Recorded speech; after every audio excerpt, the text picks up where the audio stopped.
Noah, we are back and we are taking a look at some Dynasty buy low trade targets, some players that you can get on the low, not necessarily dirt cheap, but players that you might be able to get a little bit less than you should be able to get them for.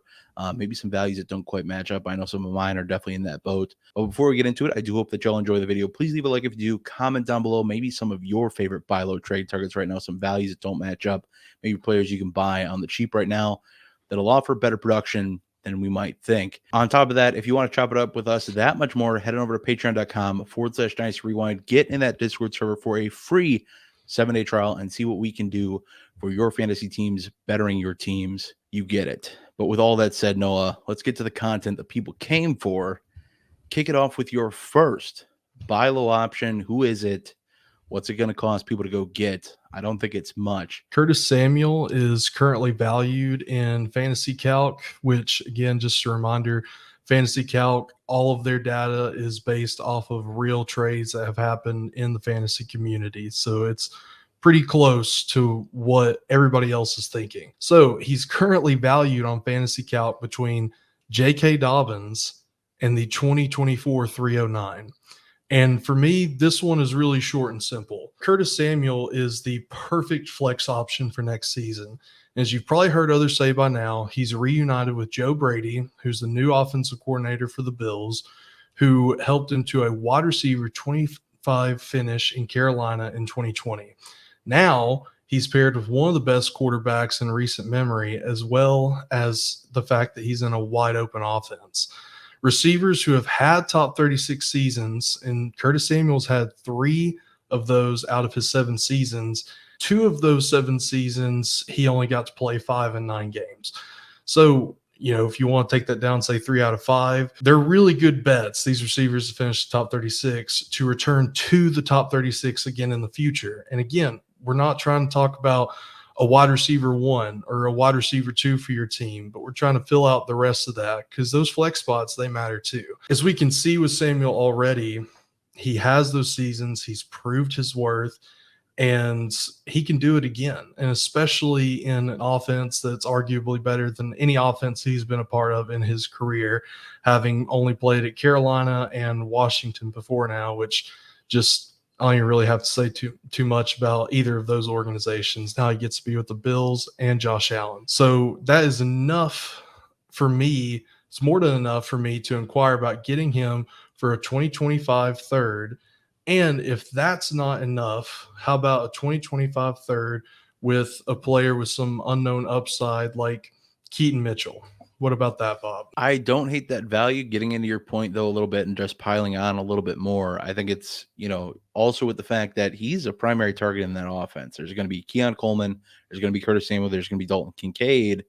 You have Khalil Shakir in that mix as well. But Curtis Samuel has proven that he's worthwhile of taking touches, and he's not being properly valued as such.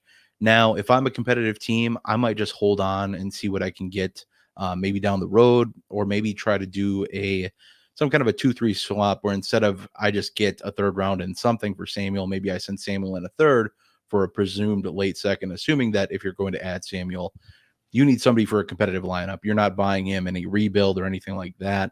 Unless you get him on the dirt cheap, you could play Dynasty House Flipper if you want. That's not my style of play. But honestly, there's a lot of cases where I think if I have Samuel, maybe I picked him up off waivers at some point, somebody for some reason didn't want him, it's deeper-ish rosters, whatever the case is. I don't hate moving him for this price, moving him for a third round pick and some kind of unknown upside like Keaton Mitchell, like you mentioned. But I don't hate the concept of waiting and seeing that maybe I could get more in season, but that does lend some risk for, possible injuries, lack of the production we think he's going to have, or your presumptive buyers end up finding other fixes to their rosters. And that's what Curtis Samuel needs to be. He's not going to be, he's not going to be somebody, in my opinion, that you want to be slotting into your wide receiver 1 or 2. Like you said, he's a flex play.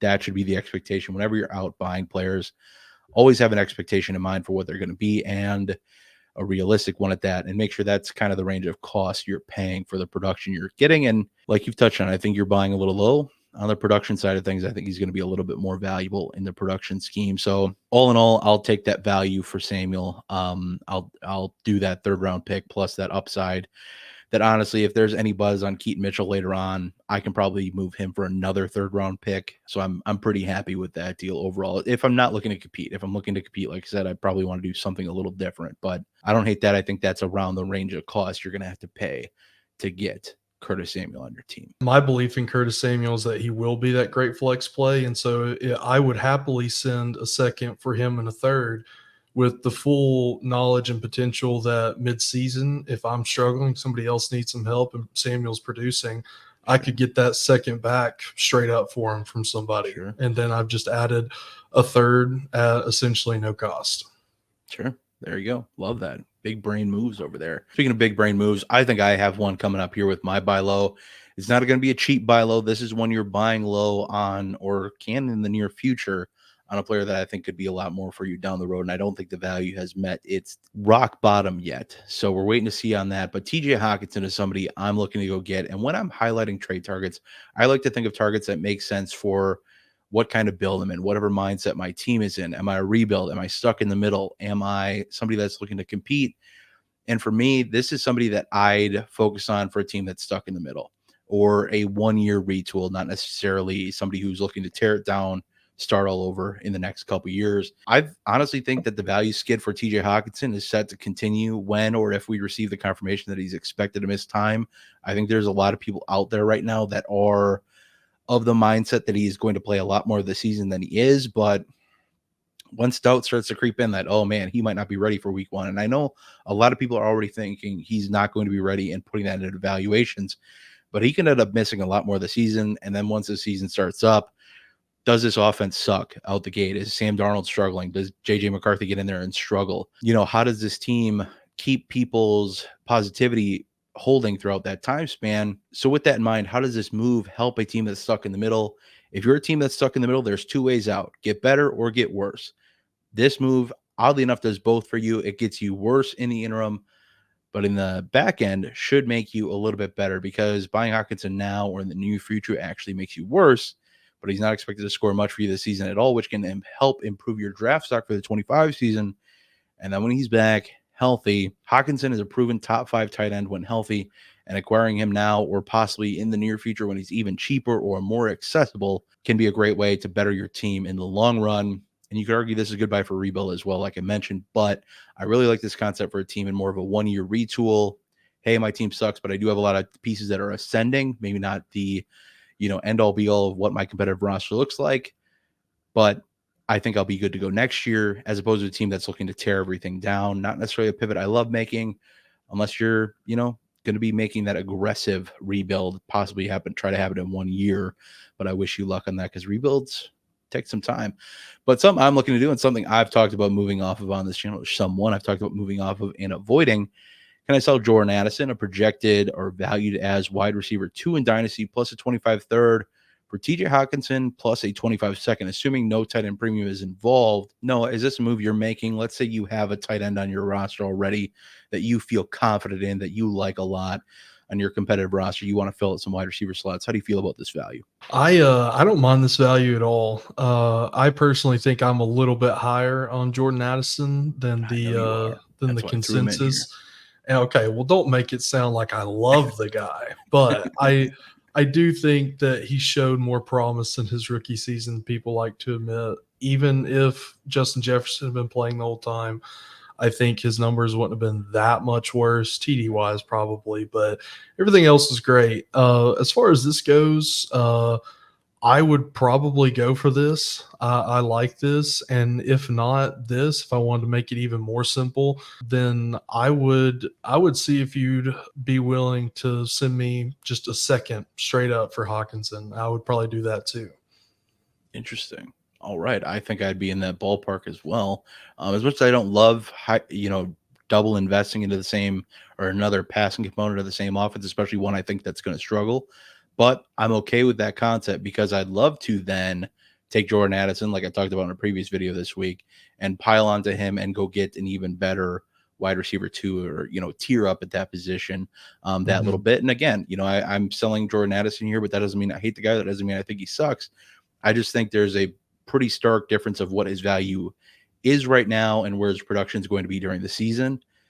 And that's all it is. I love the player. I like the player a good bit. I think he's a great player, but very concerned with what his production ends up being, not only because I think he ends up, when everybody's healthy, I think he's the third target in this offense, but I see some question marks ahead with this quarterback at least 1 year, expecting a rookie, rookie struggles to happen. And Sam Darnold's never been elite by any stretch of the imagination. So who knows, maybe he can show off in this system. But yeah, I'm more than willing to do that move as well. Yeah. And then I'll just do something else with Addison. Yeah, works for me. And then part of my thought process too is like, if you are this team looking at a 1 year retool, I'm more than happy to take your second for TJ Hockenson, because it could end up being an early second. And that in a non-tight end premium league, I'm more than happy for that value.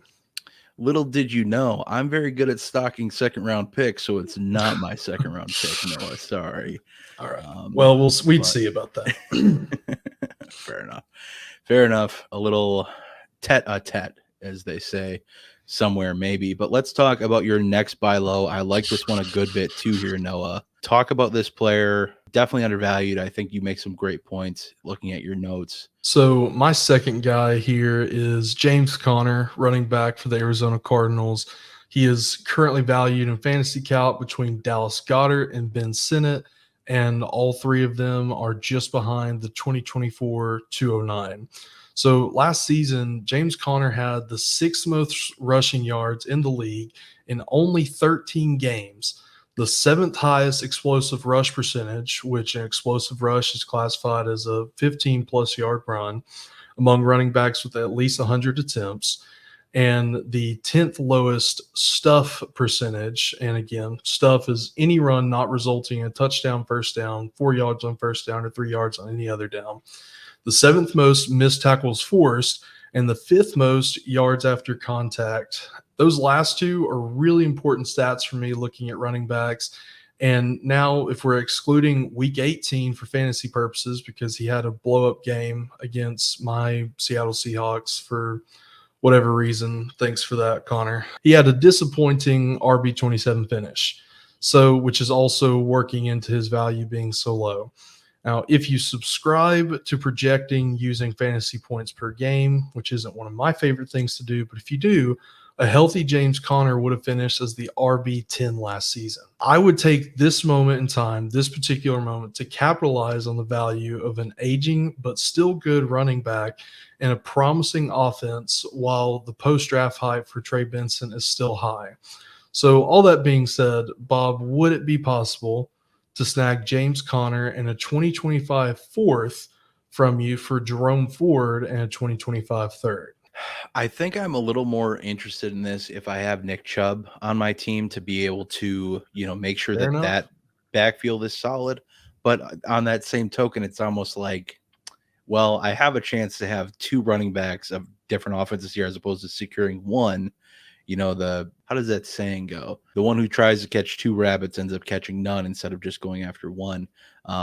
I can't think of the actual phrasing. It's somebody says that better than I do. But across. I don't hate the value, and I think that would get the deal done for some people. You brought up a name currently valued around Ben Sinnott. I'd love, if I'm, a team going in a different direction. I've been trying to get off James Conner for some way, somehow, haven't been able to do it, kind of last through the draft, but, doesn't really, has Trey Benson coming through the draft. I want to move off James Conner. If you have Ben Sinnott and that's just somebody you happen to pick in the later rounds of your draft, but you're set at tight end elsewhere, is that a move you'd make? Can I, move on from James Conner, get out free willing? Is that something you're interested in?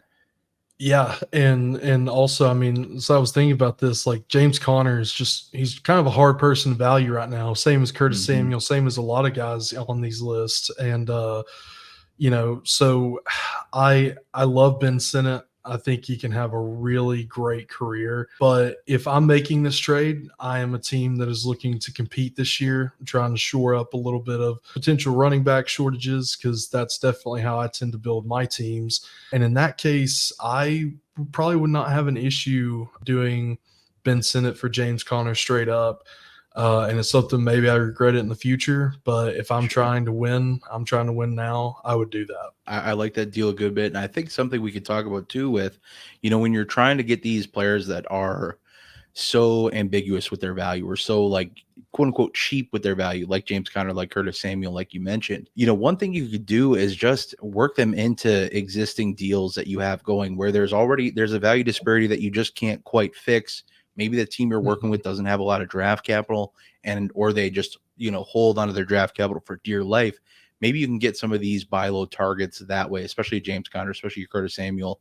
There's some other cheaper names out there that you could look into adding just to in place of a rookie pick that people might be more willing to move on from. So it's just a way to possibly look into these situations when you're trying to make buy lows and trying to get on players like, hey, I like this guy. I think he's about the value of a second or third round pick. That's about what I'd want added onto this deal. Go add that player, see what moves you can make based on that little wrinkle. All right, this one feels gross, especially if you've been tuning in the last couple weeks. I've been poo-pooing all over this offense, but if there is a piece of the Tennessee Titans offense I want a piece of because I think he's being valued a little too low right now, it's going to be Tony Pollard. And I didn't think I'd have to be this guy. I didn't think I'd have to come on here and be the Tony Pollard guy this offseason, but here I am, here I be. And right now he's regularly being valued outside of the top 30 running backs. And, I like to go where the money is, especially at the running back position. Just got paid this offseason after a season where he posted running back numbers in 2022, followed that up in 2023, where he fell to running back 2 numbers while returning from a broken leg. I think people kind of forget that it happened real late in the season. So I don't know, either which way, there are people that are just off the Pollard bandwagon, and I get it. And I think too many people are in on Tyjae Spears right now over Tony Pollard, but I don't think they go and invest in him for a 3-year deal that ultimately looks like it's a solid 2-year deal with a possible third year, depending on how things go. But he's been invested in as a running back 1 for the Titans via free agency, in my opinion. And while it wasn't some massive deal, the commitment's been made. And I think there's a good chance ultimately this backfield becomes a 60-ish, 40-ish split in favor of Tony Pollard, and he and Spears somewhat cannibalize each other. I think they're fairly similar players, but given Tony Pollard's receiving prowess and high efficiencies in 2022 and okay efficiency in 2023, it's not like he was terrible in a lot of metrics, just didn't have a lot of the same touchdown luck he had the year prior. And I think a running back 2 like Tyjae Spears will be good for spelling him and helping him remain efficient, just like he did last year with Derrick Henry. And I know I've talked down this offense, primarily Will Levis, weeks ago. Pollard is really the only piece I feel comfortable investing in at this time, especially given his value. Don't hate players, hate values. Especially if I'm just looking to pad some running back depth around a stud running back 1 I happen to have. One of the top 5 guys. I just want to pad some depth that I can, play off the matchups of and just see what happens, especially in a PPR format. I think, Pollard is a great add. This accomplished running back is being overlooked in favor of the younger, quote unquote, more exciting Tyjae Spears, who looked good last year, as I mentioned before, in a complementary role. And I think that's what he's destined for. Tony Pollard, I don't think should have the lion share. I don't think he should have the 80% carry or anything like that, but should more than likely get the primary bulk of the workload here. Right now, he's valued around a 25-second Zach Moss, Jalen Wright, Zach Charbonnet. And there's issues I have right there. Jalen Wright and Zach Charbonnet are backups at this point. And Tony Pollard, even if he's second fiddle to Tyjae Spears, which I don't think, he's getting more workload than those guys are right now. And he's been invested in. How those offenses match up, who knows? But either which way, Keenan Allen, Romeo Doubs, other guys he's valued near. Depending on which side of the fence you're on, Noah, let's say you're competing, let's say you're rebuilding, or just trying to get a little younger, would you be interested in the swap of Tony Pollard for either Keenan Allen or Romeo Doubs? What do you think about these values here? Or would you just throw a 25-second, or would you let me throw a 25-second for him that projects to be later for Tony Pollard if either of those players are that interesting to you? So just the very first offer you said for either Keenan Allen or Romeo Doubs, a resounding no for Romeo Doubs, but a resounding yes for Keenan Allen. Yes. Keenan Allen's another guy I think is being super undervalued currently. Sure. So I would much rather do that, and that being on the flip side from Tony Pollard. I was a massive Tony Pollard hater last year. And once again, it's the value. I'm not big on Tony Pollard, the player, what he does, for fantasy in general. Last year, people were like, oh my gosh, he's going to be the RB1 in the Cowboys offense. Look at what Zeke has done there for years, and look at what Tony Pollard did behind Zeke. I think Tony Pollard is the perfect RB2 on a team. I think he can do great for fantasy there. Great DFS play. But here, I don't like Tony Pollard. I don't want him on my team. I would do it for Keenan Allen. But as we've talked about in trade strategies before, when you come to me for this one-to-one swap, I know you prefer Tony Pollard to Keenan Allen, and I would probably counter with send me an extra fourth alongside Keenan Allen for Tony Pollard, and that deal's all yours. Sure. I'll give you that because I like the concept since we're going across positional lines. It's a little different because I could just be filling my positional voids at that point. But I think too, with even though Tony Pollard isn't that much younger, probably has a couple more years left than Keenan Allen, maybe by comparison, who knows? But you get to pad some youth with that pick. You get to do a little more with it. I'd say goodbye to that fourth. Give me a better running back to fix my running back room over a wide receiver room I probably feel pretty decent about. And I think this is one of the ways you can get off of Keenan Allen is by looking at some of these undervalued running backs, go across positional lines here and get a little bit younger. I know in the grand scheme of things, Tony Pollard is 27 years old. So it's like, whoa, he's old for running backs. Keenan Allen's really old for wide receivers. So you're not getting that much younger.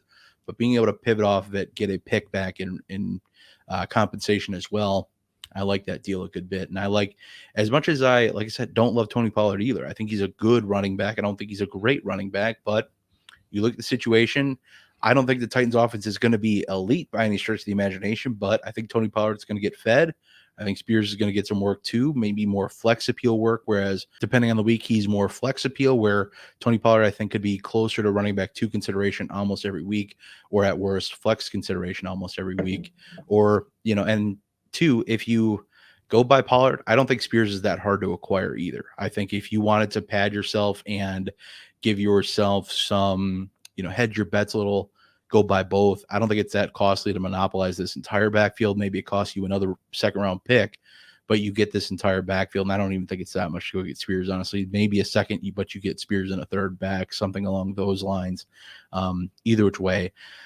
Like I said, didn't think I'd have to be this guy, but I think Tony Pollard is a little undervalued right now. If you have him, he's a good hold, I think, especially depending on what you want to do with him. Otherwise, I think you could sell for or put him into some deals. Maybe you, again, tier off of Tony Pollard to get to a better running back, something of that ilk. But with that said, let's get into your next one here, Noah. Talk about your third and final Dynasty Buy Low Trade Target. What do you got?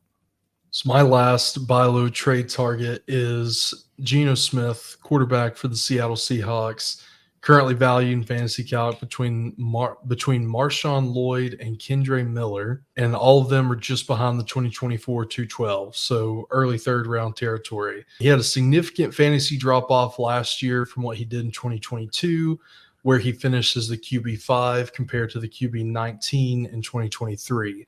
But take a closer look at his stats. He played in 2 fewer games. He had 101 fewer dropbacks, 73 less attempts, and 76 less completions. Less volume equals less fantasy points normally. Across the board, most of his stats, regular and advanced, were down.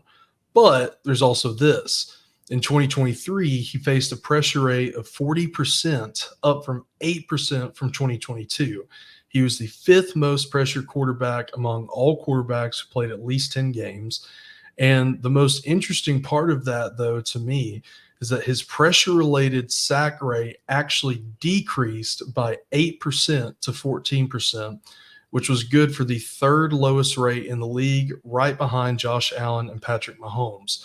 Seattle had the 5th worst offensive line last year, according to PFF. So he was still a mid-tier quarterback too, while missing 2+ games with one of the worst offensive lines in the league. 3 of the 5 starters for that O-line are no longer with the team. So to me, and this could be poor logic, admittedly, it can't get much worse, but it could get somewhat better.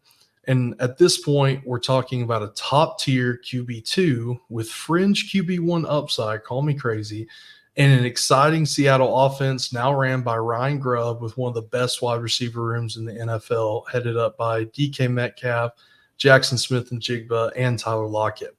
So as far as the cost goes, even if you're afraid of Geno's age, even if he does only have one more full starting year, I think he's well worth the current price for a guy that finished as a top 5 quarterback just a year ago, especially if you're shooting for a championship in 2024. And to people suggesting that Sam Howell may take over halfway through the year, I think you're just wrong. But anyways, that's beside the point. So, Bob, assuming you're a team looking to retool or quick rebuild for 2026, what would you think about sending me, Geno Smith, and a 2025 second for Justin Fields and a 2025 third? Man, the problem is I'm just not on the Fields bandwagon at this That's point. fair.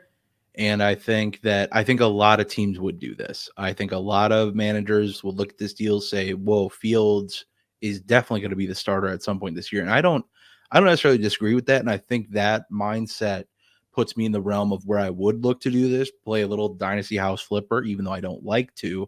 Mm. I think Fields gets some starting run at some point this year. And if he's starting at any point, I think his value skyrockets back up well past that of Geno Smith. Even with like what you're saying, I think he could have a bounce back year 100%. I like the, incoming new offensive coordinator upgrade with Ryan Grubb with what's expected to be a offensive coordinator upgrade. But I have a tough time with this one. I don't hate it. It's just I think the sending the second, getting a third back. I don't know, maybe another third coming back my way or a fourth, something of some more consequence there. Because honestly, with Geno Smith, depending on what I'm trying to do, I don't hate the value of, a Marshawn Lloyd or Kendre Miller either, depending on what I might be trying to look forward in the future. If I'm looking 2 years out, maybe Geno Smith was an extra quarterback for me anyway, to where, I don't really need him to fix a position. Maybe I can get more trading across positional lines, moving him. That would be a little bit more in my book. If I can just secure a straight up second round pick next year for Geno Smith, I don't hate that concept either. I'm obviously not, or I'm probably not going to get a quarterback back with that value.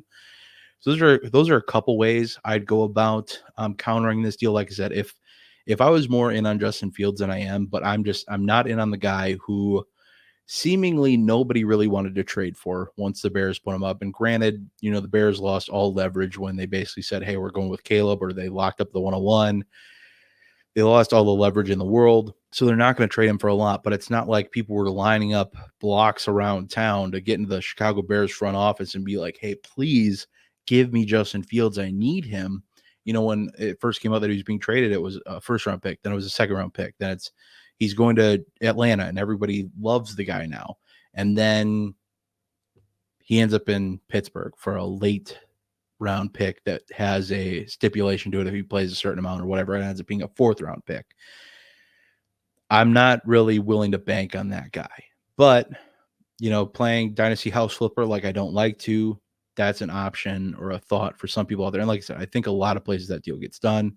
I'd probably look for some other position upgrade. Like, can I move Geno Smith to help out my wide receiver room and get Terry McLaurin, somebody of that ilk, somebody in that range that helps me a little bit be more competitive this year. Or like I said, or like we've said, if I'm retooling, don't hate the Fields trade, but I like the concept of pivoting off possibly to Marshawn Lloyd, possibly to Kendre Miller, possibly getting a pick upgrade with that, maybe sending him forth with Geno, getting a third back with those guys, something along one of those lines.